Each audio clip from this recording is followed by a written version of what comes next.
आज हम टोहाना जिला फतेहाबाद के हमारे भारतीय किसान यूनियन के कार्यकर्ताओं को मीटिंग ली है। आज उस मीटिंग का उद्देश्य हमारा ये है कि संयुक्त किसान मोर्चा राष्ट्रीय स्तर पर जो निर्णय हुए हैं उनको ग्राउंड स्तर पर अमली जमा पहनाने के लिए, तो उसको तैयारियों के लिए आज हम टोहाना में इकट्ठे हुए हैं। संयुक्त किसान मोर्चा की काल है कि आने वाली 22, 23 और 24 तारीख को पूरे देश के अंदर जो ट्रेड डील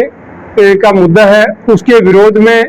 हरियाणा प्रदेश के अंदर बीजेपी के 5 लोकसभा के सांसद हैं, जिनमें 3 हमारे केंद्र के अंदर मंत्री हैं और 2 राज्यसभा के सांसद हैं। उनमें से हमारे सुभाष बराड़ जी यहाँ से एक राज्यसभा के सांसद हैं। उनको अपनी मांगों का ज्ञापन देने के लिए कि जो देश के ऊपर ये ट्रेड डील थोपी जा रही है जिसकी जरूरत नहीं है, केंद्र जो किसान मांगता है उनकी तरफ ध्यान नहीं देता, जो किसान को जरूरत नहीं है वो जबरदस्ती थोपी जा रही है। उन बातों को लेकर के हम हमारे यहाँ से सरसा में भी कांग्रेस के सांसद हैं, हिसार में कांग्रेस के सांसद हैं, पानीपत सोनीपत जो हमारा विधान लोकसभा क्षेत्र है वहां से कांग्रेस के हैं, अम्बाड़ा से कांग्रेस के हैं। इस इलाके के अंदर हमारे एकमात्र राज्यसभा से जो सांसद हैं वो देश की बड़ी पंचायत में बैठे हुए हैं। और मैं आपके चैनल के माध्यम से अगर वो हमारी बात सांसद साहब तक भी पहुंचती है तो हम उनसे भी अनुरोध करेंगे कि जो आपके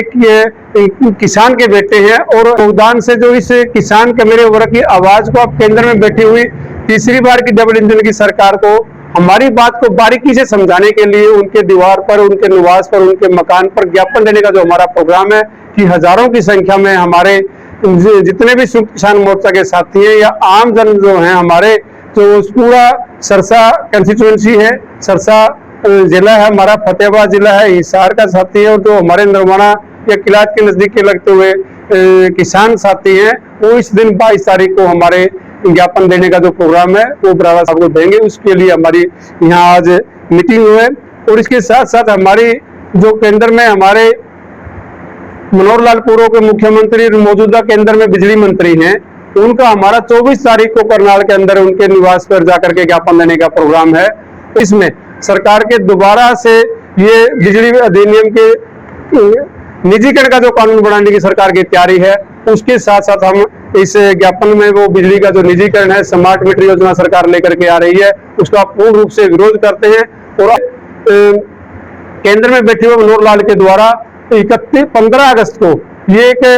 फरमान जारी किया गया है कि जो खेतों के अलग से बिजली का लाइन बनाई जाएगी, अलग से फीडर निकाला जाएगा। हरियाणा मुद्दों को लेकर के आज हम यहाँ इकट्ठे हुए हैं। किसानों के हरियाणा के नेशनल टावर जो खेतों के अंदर से निकाले जा रहे हैं, हाई पावर टेंशन टावर हैं, उससे किसान का उचित मुआवजा नहीं दिया जा रहा। हमारे इसी एरिया में जहां हम बैठे हुए हैं, शिवानी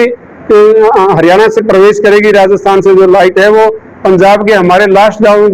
कलवन जिला का, जींद जिला का जो कलवन गांव है, यहाँ से होते हुए पातड़ा में चली जाएगी। यहाँ से किसानों की जमीनों को कोड़ियों के भाव लिया गया। उन सभी किसान और जो डीएपी की जो मारामारी हरियाणा के अंदर मची हुई है उस पर बायोमेट्रिक अंगूठा लगा करके किसान को दिया जा रहा है, फैमिली आईडी किसान की मांगी जा रही है। और जो जहां यूरिया की खपत नहीं है तो फैक्ट्रियों में प्लाईवुड के अंदर और अन्य फैक्ट्रियां जो गत्ता फैक्ट्री है वहां पर किसान का कोटे का यूरिया वहां धकेला जा रहा है। हम हमारे किसान भाइयों से भी आग्रह करते हैं आपके चैनल के माध्यम से भी कि वहाँ जिस तरह की उद्योग फैक्ट्री है उनके ऊपर हमारे किसान साथी भी अपना डंडा लेकर के, झंडा लेकर के उसकी सुरक्षा करेंगे और निगरानी करने का काम करेंगे। और सरकार से अनुरोध करते हैं जितने भी टैक्स हैं और उनके ऊपर जो हमारे किसानों को बोर्ड लगाया जाए कि इस टैक्स के अंदर इतना डीएपी यूरिया किसानों के लिए इस जिले के अंदर उपलब्ध है, इतना बांट दिया गया, इतना किसानों के लिए पेंडिंग है। इन तमाम मुद्दों को लेकर के आज हम यहाँ इकट्ठे हुए हैं।